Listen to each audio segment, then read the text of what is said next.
Welcome back to the Amy McManus Show on AM 1480 WLEA. We were talking about the Cash for Clunkers program last week. I don't know if you know this little fact, though. That rebate that you got, that $4,500, counts as income. So for every clunker that was turned in, that is taxable. So people are going to be surprised next year when they file their 1040s and get their income tax bill. So take a good long hard look for those of you who took advantage of that program, because it will be counted as income. There was a column in the Washington Post that took a good long hard look at that story of Rivka Berry. And she's the Ohio girl who converted from Islam to Christianity and fled from her family.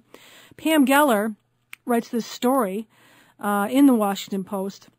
Apparently, the judge has decided that he will not force her to go back to her father, who she claims threatened her life. And basically what happened is that Rivka's parents, Mohammed and Asia, now Asia is otherwise known as Risana Berry of Risana Berry Designs. She designs wedding veils. They signed affidavits when this all happened, declaring themselves as indigent.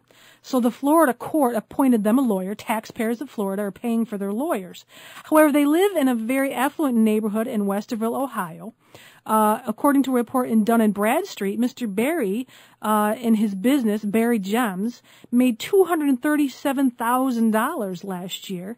But apparently on July 29th, soon after they heard that their daughter did indeed convert to Christianity and had left, he dissolved his business with no explanation whatsoever. So he dissolves his business. He declares himself as indigent so that he can get a taxpayer-appointed attorney. And now they're really questioning the honesty of these two parents. Just weeks after he found out his daughter had left, he dissolves this business. He goes out on this media blitz and claims that that she's missing and he needs her back. But according to the girl, when Rafki told her mother that she was a practicing Christian, Mrs. Berry packed all the family's bags hurriedly and claimed they were going to move back to Sri Lanka. Mr. and Mrs. Berry signed papers in Ohio with Franklin County Children's Services saying they'd be happy if she was just brought back to Ohio and out of Florida. And apparently the 30 days in foster care did some good because the judge had some time to think about it. And they claimed their plan was to go back to Sri Lanka. But Rafki, the girl herself, said, In 150 generations of my family, no one has known Jesus. I am the first one. Imagine the honor in killing me. There is a great honor in that, because if they love Allah more than me, they have to do it. It's in the Quran. They have to do this. They have to. Either that or they take me back to Sri Lanka. And there's an asylum there where they put people like me, Christians, who think I'm crazy. She claims her father waved his laptop at her and said, "You are dead to me. You are not my daughter. I will kill you." Now, she got no help from the mainstream media, this girl. Either they didn't report her story or they printed half-truths. They demonized this little Christian church. They demonized her conversion. They said she was brainwashed by a cult.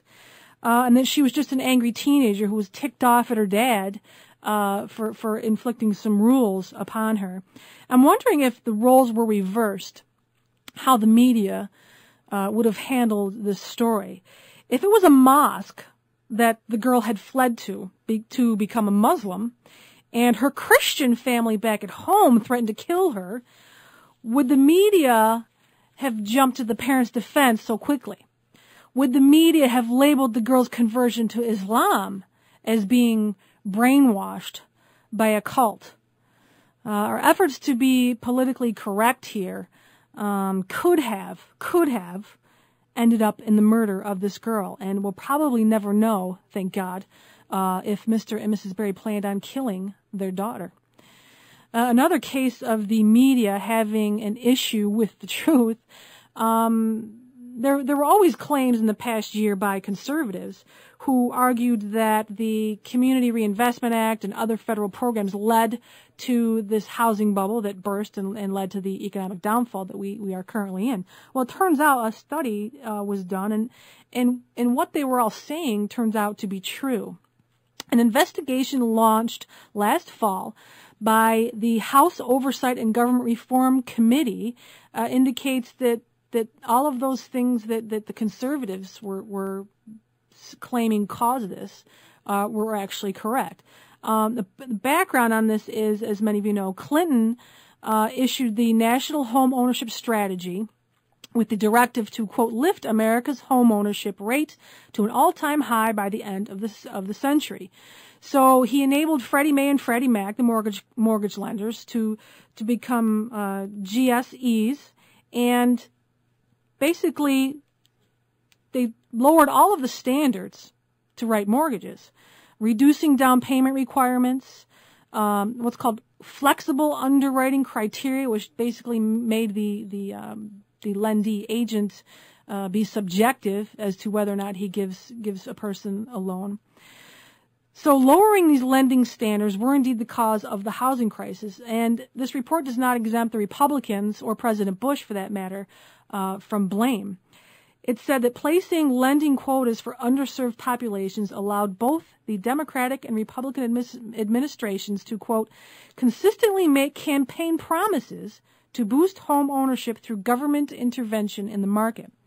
So during both administrations, Clinton and Bush, HUD increased these quotas that were there and reached their peak during the Bush administration. They were up to 56%, 27%, and 39%. At home prices continuing their dizzying rise, the report says, many people decided to cash in by buying a house with an adjustable rate mortgage featuring a low introductory teaser rate set to increase after a few years. Meanwhile, because of this housing boom, these government-sponsored enterprises, such as Fannie Mae and Freddie Mac, became powerful lobbies.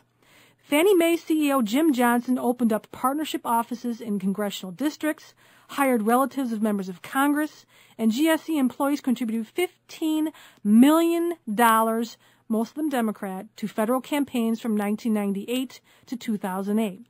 Throughout that time, all reforms, the report says, in Congress were blocked, mainly by Barney Frank. Fannie and Freddie were not subjected to regulation by the Securities and Exchange Commission, even though former Fannie CEO Franklin Raines earned more than $50 million in compensation during his 6-year time as head. Can anyone say corporate welfare? All of these people, including the media pundits who blamed the mortgage lenders, blamed underregulation, have all been proven incorrect with this report by the House Oversight and Government Reform Committee. And it's just more proof that trying to implement a nanny state where the government provides food and the car and the house and the health care always fail. You've been listening to the Amy McManus Show on AM 1480 WLEA. Coming up next, Brian O'Neill with Connections.